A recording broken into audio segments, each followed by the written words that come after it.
To retain the privilege of being God's elect people, called to be His very own, we need to practice kindness, compassion, and a healthy humility. Micah saw his people needing deep reform. Instead of sleeping at night, they now work out evil on their couches, coveting fields and seizing them, cheating others of their inheritance. Land-hungry people were reversing the purpose of the Exodus. God's people were meant to live in a homeland where each family passed its property from one generation to the next, as we read in Leviticus chapter 25, verses 3 to 28. But many were reducing others again to slavery. As punishment, Gentiles will seize all the land for themselves. As in other prophecies, we note how foreigners have a role in God's plan.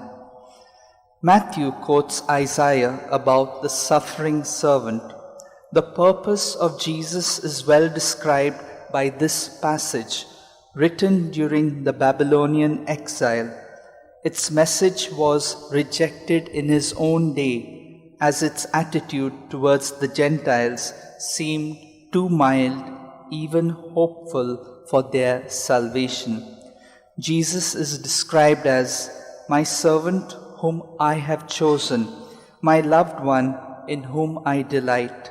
He will not contend nor cry out. The bruised reed he will not crush. In his name the Gentiles will find hope. If we disregard our neighbor in time of sickness and trouble, we do not deserve the name of Christians, for like Jesus, we are called to cure and heal, quietly, without ostentation. We cannot disregard the outsider without being called to account by God.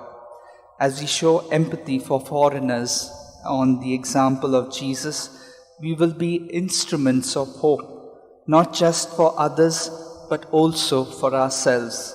In many ways, others can teach us how to be God's chosen people, that like Jesus, we learn to show mercy and kindness towards others. Let's pray for this grace for one another.